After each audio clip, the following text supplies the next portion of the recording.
Hi everyone, you're on the AOJ Talk Show. I'm Sumesh Vadera, Managing Director and Chief Editor of the Art of Jewelry.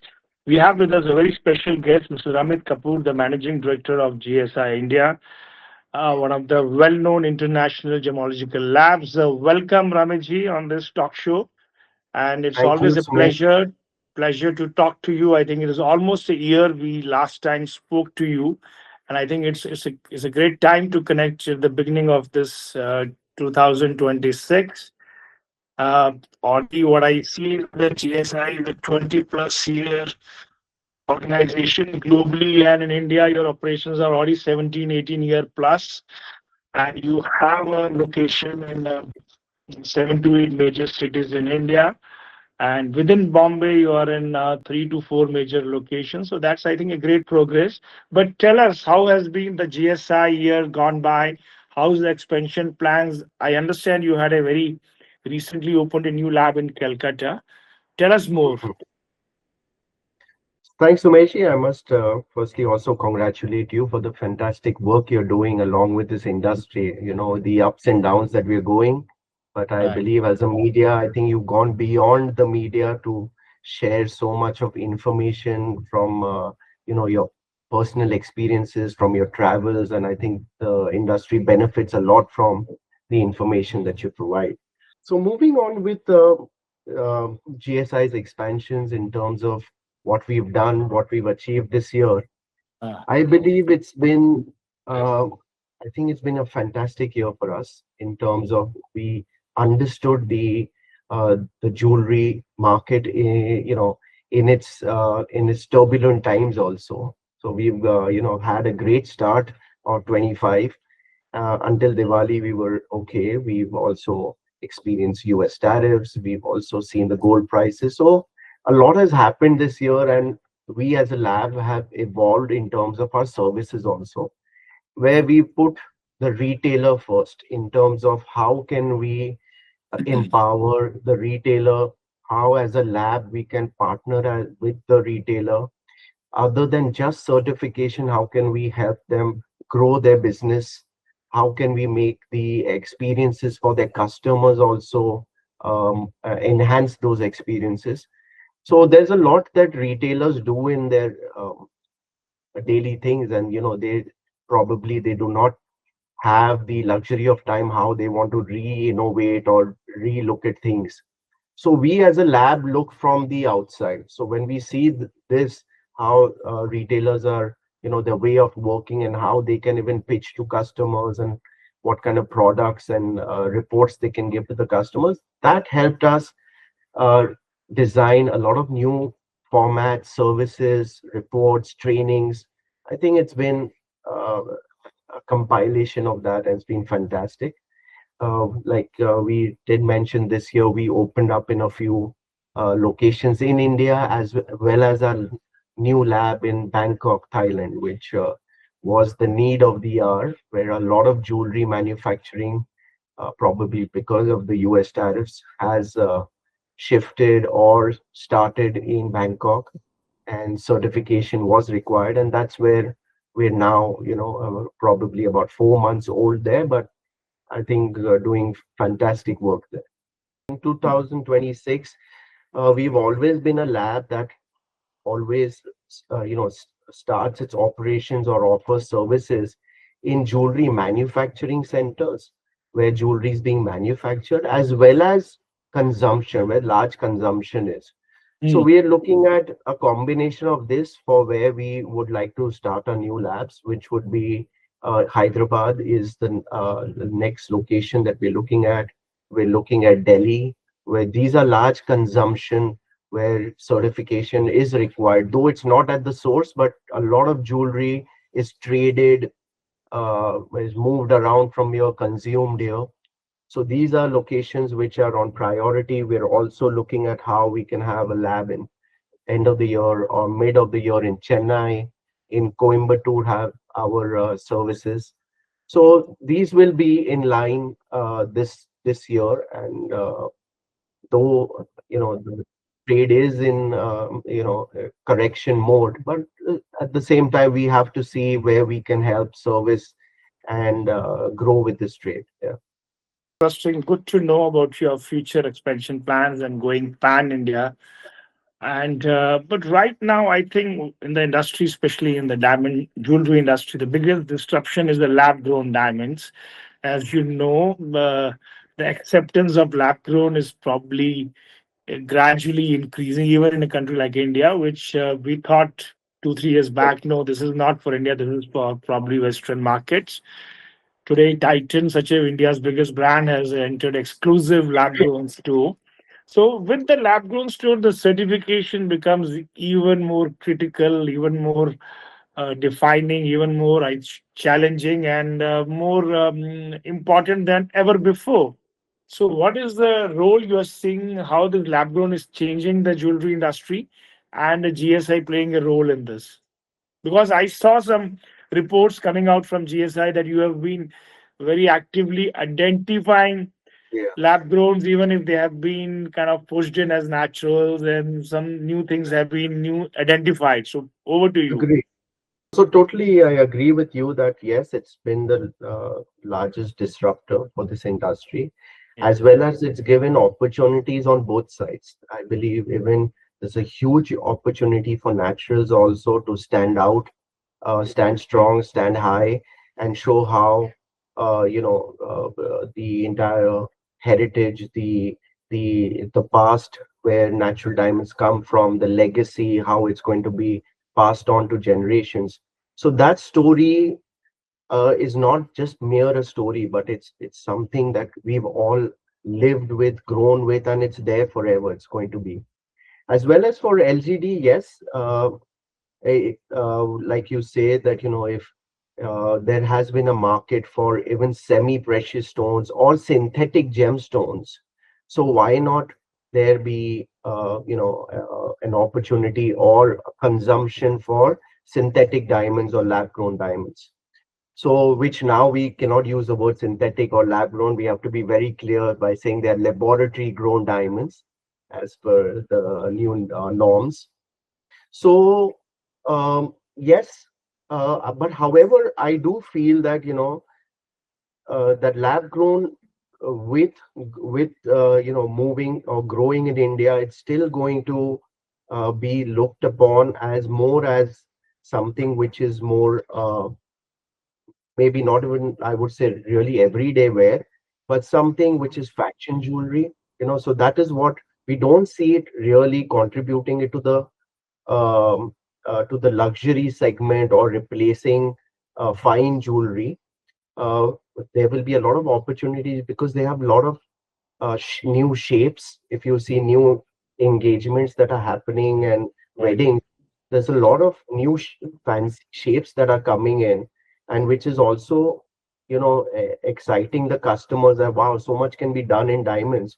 So there, I feel lab growns have a great chance. They have a great chance for fancy colors, where you always wanted a pink diamond or a blue Mm. diamond, but it was not achievable in natural. So I think these areas, sure.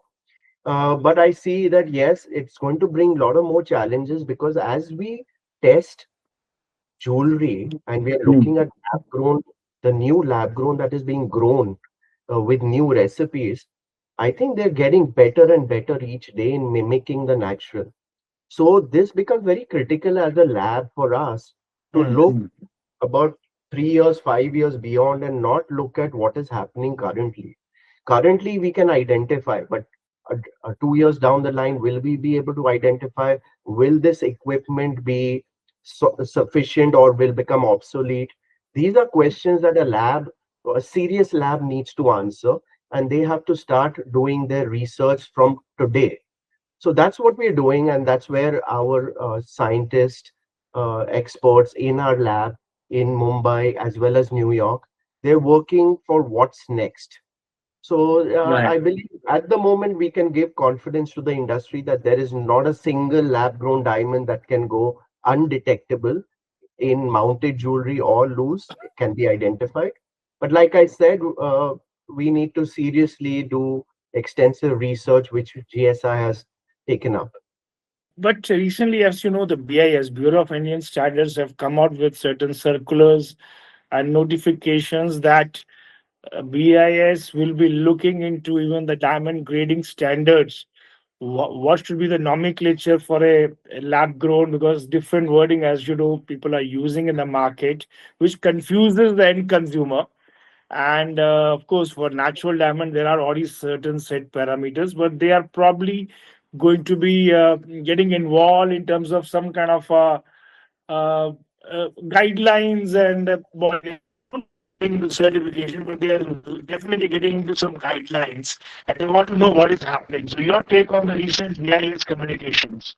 It's been over a year that we are working closely. We, as a lab, GSI, GIA, IDI, Surat. So we are working very closely with the BIS, where they came up to us saying that, there is a requirement for labs also in how they are going to be grading diamond jewelry.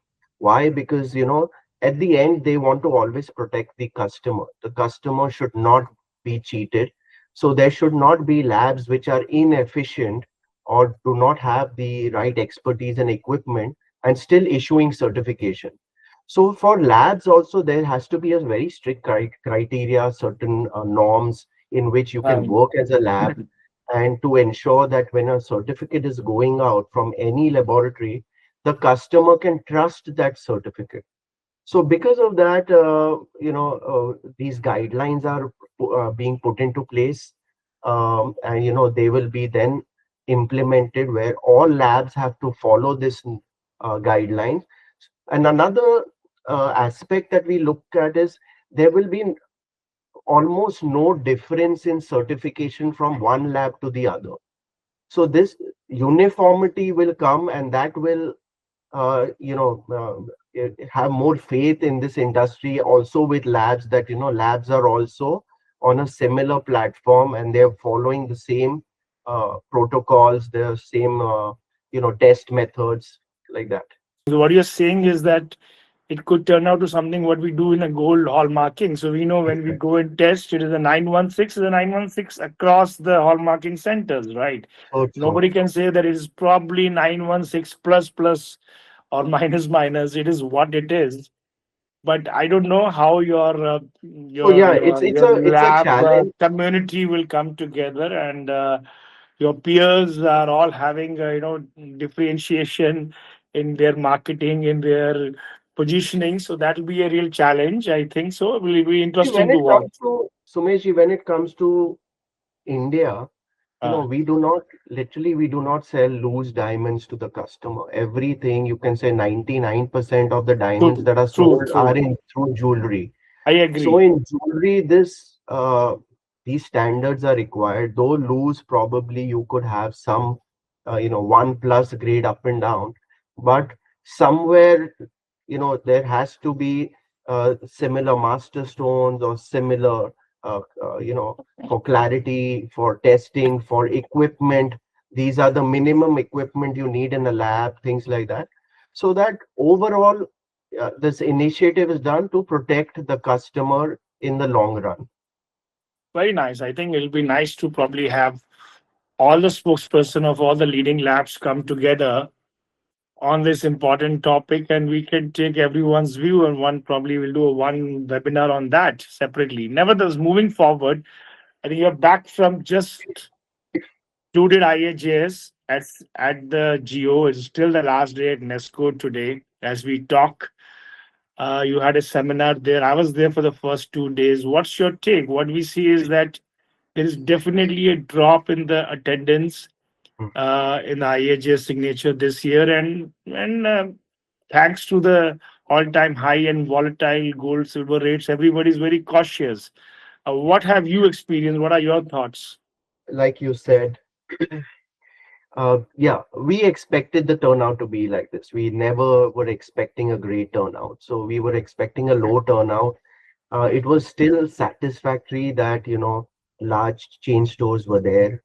They're still there today, as well as we did miss a few, but overall, yes, we did miss a lot of independence from, stores from across the country to be present. Mm. But I must give it out to the manufacturers, the vendors. I think they were ready with their collections. They are ready with their creativity, and they are, they've done a lot of work before the signature to really deliver to the customer, to their customer, which is the retailer, varied products. When they're looking at lightweight, every year we are trying to go lighter, lighter, lighter. So, True. that after some time, you literally, it has to look like jewelry. Yeah, But there's a even collection launched as an air collection. It's as thin exactly, as air. that was Yeah. fantastic. So this is creativity. What Right. retailers were looking for, and which I'm sure after the show also they will reach out to the retailers, is the retailers must see the kind of creativity that we have come up with. Though it is light, it gives a larger whole fuller look. At the same time, there are these dancing diamonds. There is this flowing piece of jewelry, with the movement of the neck, the pendants move. So this creates, to the customer, when they wear it and when they're going out with their friends, they see something new. They're pretty excited looking at these things, and this is what we needed, is a lot of engineering. It's very natural. The best comes out of the tough times. Yeah, agree. So Yeah. I'm glad that, we're, rather than doing the conventional jewelry, we did a lot of engineering was brought into this, a lot of True. creativity, and I think that's going to make a difference this year, I believe, in the taste of the customers. Your outlook for 2026. We are here in the first week of January, and we have a whole year. We have seen the last year, Mr. Trump took over, and what has been a disruption worldwide, and it has affected the jewelry industry, which is not insulated from these changes. So, what's your take? Especially in India, we have seen one trend that, in spite of a slowdown, the color stone segment. I was at the Jaipur Jewelry Show, Yeah. doing pretty decently well. So, tell us your expectation from 2026. So you cannot ignore that it's going to be challenging. No matter how we make it sound rosy, it's going to be a challenging year. Given that we have to definitely explore new avenues, like you just mentioned, I already spoke about the lightweight creativity in jewelry, but we're also looking at other areas correctly. Like you mentioned, this is year is going to be big for gemstones and gemstone jewelry, because we've seen how gemstones, the pricing has appreciated. If you're buying, like, if I just take emeralds as one of the most popular and loved gemstone. Thanks to the Ambani family and Mrs. Neeta Ambani, the way she has popularized it, right? Yeah, I believe she's not wearing stones but rocks. So that at least if she can wear a rock, the customer wants to wear a decent sized stone. And the I think good our, part about our emerald is, industry should be thankful to her. no, we should be. I think the industry should always be thankful to industrialists as well as Bollywood, which actually, promotes. There was a time, I would just digress a little, Ah, where, large gold jewelry, was worn in movies like Padmavat and other, historical movies which were there. So after that, everyone wanted polki, jadao, uh, large gold necklaces, So hmm, all this definitely attributes, and I think the industry should work very close with the Bollywood and everyone, because I think they clearly set the trend. Now right. coming back to again to gemstones, yes, emerald only, if you look as a stone, that only has performed in minimum somewhere, looking at the lower category of emeralds, as we say commercial, they have seen an increase year on year, close to about 5 to 7%. If you're looking at the finer gemstones, they are looking at about 10 to 15%, and the really precious, the high quality, that has appreciated about 30 to 40%. So Right. that's great appreciation to get. And and that has been across with rubies, with tanzanites. So I think it's going to be a year of gemstones. Also, you cannot discount that consumers now love more color. So color is the new True. white. As people get more wealthy in India, and especially the wealthier are getting more wealthier, so they Yeah, need something which is more rare and more special, more agree. novelty. So probably the color stone, gemstones fit in that category. And just one add-on question: if you could tell broadly GSI India in terms of your certification business, what percentage is a studded business? What is the diamond jewelry, and what could be the lab grown? If these are three main segments in the bucket, Yeah. how would you divide them in terms of percentage of your business? So I would largely say until last year, over 95% of our business was studded jewelry, right? Okay. So that's what it was last year. Uh, I would say 23. 24, we saw a huge rise in gemstone certification. So that, started adding more to the bucket.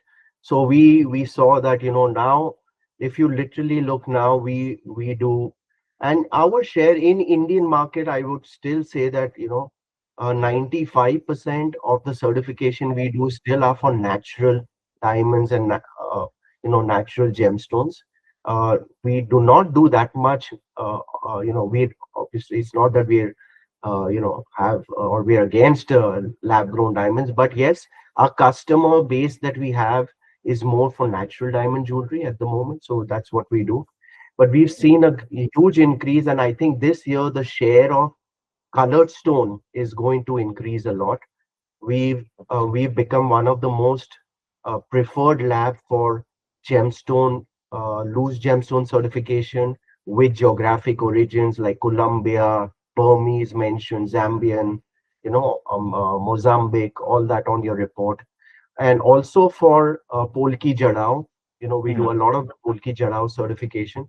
So that, though it's in studded, but we are seeing that not just diamond jewelry, but gemstone, Polki Jadao, Right. other rose cut diamonds, all that has taken up a lot of share.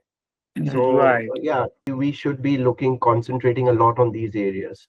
And GSI, while it is known for its high grading standards, R&D, I think you're also good in your service, like high, very fast turnaround time. So that also helps the consumers and the retailers. So could you want to tell more about your services, the speed and the turnaround times? While we were working with the e-commerce players, we understood that, turnaround time is most critical for them. That if they have Right. to deliver in 5 days, they literally don't even have one day for a laboratory certification. So we had to obviously divide our, the format of how we work into the regular commercial jewelry that we do, and also for special orders and for e-commerce. So where we had to work with AI, where we can literally grade the jewelry at the, location at the factory, but simultaneously also have the printing done at the factory itself. So there is no, luxury of time, or there's no delay of time, that Mhm. the, data comes to the lab, then the lab starts printing the reports, then they deliver. Here we grade in an hour's time. You have the certificates print out there, they put it, and it's ready to ship. This is enabled by, sorry to interrupt you, enabled by artificial intelligence. So it's a combination of our proprietary softwares as well as artificial intelligence. AI helps us of how the data, we can convert it into a report of all the parameters. If there's diamond weight, there's gold weight, there's gemstone weight, there's image, but how to use all this data and convert it into a report. I think AI has helped us immensely in that. Only for a certain small size certification of goods, or it is for like anything you do? I believe it's still for us the smaller credit card size report. That is the most acceptable report, is the credit card size, and Right. that is what it converts immediately to that. And I think in real time you have the reports ready and shipping is done. So this also has helped our exporters here, that where they were, they did not take orders from their customers where they said, we need certification also. They said, oh, that takes about 3 4 days. or 2 3 days. So they say no, if there's no certification, we do not want the jewelry from you. But here the uh, manufacturer now has got an opportunity to say, listen, I can make your jewelry and deliver with certification to you in 3 days. Now that gives the importer, wow, this is great. Why should I Mm, look at other locations? Why can't I just import jewelry from India? I like their designs, they can do it in real time. So this also, I think, we do it outside of seeps and inside of our seeps. And I think the vendors have really appreciated how we can have this turnaround in one day. It's helped them mm, push their mm. sales in this difficult US tariff situation. Good to know these innovations happening at GSI. And so great to talk to you to understand. This is kind of becoming our hopefully an annual affair to get to you and understand the market, especially from the diamond and the lab industry. Wishing you all the very best for the coming new year. GSI has taken a lot of leap in trainings, like retail sales Okay. trainings. Okay. So this has become very critical. Why? Because everyone is struggling to make better advertisements, have a great media presence, most better social media presence. All what we do is to bring the customer to your store. Now, once the customer comes to the store, Mm. finally they do not see those big ads and all that, and the owner and the legacy. They are sitting with the retail sales, Salesperson, the yeah. yeah person, and if he cannot close the sale or he's having difficulty in understanding his products, he's selling Tanzanite as semi-precious, does not know where Tanzanite comes from. The only source is Tanzania. That's why it's rare. There's And no storytelling. I think I all this fully effort agree. that Yeah. we put, we fail there. Right, So this right. this is a gap that we found, and we put in a fantastic sales training program in diamonds and gemstones, which we're doing across India. Currently, we've trained about 6,300 Oh, retail sales personnels, and we wonderful. are getting great feedback from. Is it a physical training program or an online training program? So it's a combination. Not a combination. You have two options. Those, Mm. but we prefer to have a 2 day physical. Why? Because we do a lot of role plays. We put Ah, them into situations. We ask them certain questions. We act like customer. Then they behave like right. how you're going to sell the product to me. How much do you know about your product? So this 2 day of interaction actually changes their entire perspective about their brand also. Oh, wow. So And we you have a literally, different vertical now on this training in GSI. yes, we have a complete team doing this other than our Oh, regular diamond and jewelry right. courses that we do. This is something which we feel that, this is going to help the industry a lot. Because even I have noticed sometimes big brands are advertising full page with offers. Even those offers are not translated to the salesman. You Yeah. go and ask him today morning, is a personal experience. There's an ad in the paper. This is saying this much 50% off, whatever. And They he have is to go not around aware. He's not asking. aware. They're going around asking. Exactly. He's not aware. So these are very basic things. Coming to the, of course, the next level of, as you said, what is it transit and why the gold prices are going up. There should be some basic answers. What is happening with silver? What is the kind of diamond and lab grown differentiation? If they have some basic common information and the common And right exactly this vocabulary to talk. uniform that you go to any salesperson, he's saying the same language. He understands his own brand. He's able to communicate his brand to them. He's more confident. This is why we are different. This is something Absolutely. unique. This is our craftsmanship. This is how we, ensure that all these checks are put before the jewelry comes to you. So we literally Wonderful. have transformed them, that they shouldn't rely on a certificate. They Mm. themselves are the certificate for their store. you know True, you are the true. people, and we give them a certificate of participation. So they are very happy to receive certificates from a lab, and now Correct. the others are motivated that, listen, I also want to get trained. I want to Correct. earn a badge. So these things are helping even the retailer, where they always have a problem that their retail teams are jumping, moving around from one place to the other. But now Uh, with these kind of motivational initiatives, they feel that, okay, my company is investing in me, so I should stay Right. and I should give back to the company. They are adding to their skills, to their experience, to their resume. This is something better. They are doing what they were doing last time. And congratulations on this initiative. AOJ will be very happy to collaborate on this training initiative, because we also get inquiries from the retailers, and we also see there's a gap. And this is pretty much has a certified jewelry. Everybody has a BIS hallmark gold. So what is different is the experience. And in experience, the key salesperson's knowledge is one of the factors Yeah. that stands out, right? So I fully agree. Thank you very much. Thank you so much for this lovely session. It's always a pleasure to talk to you.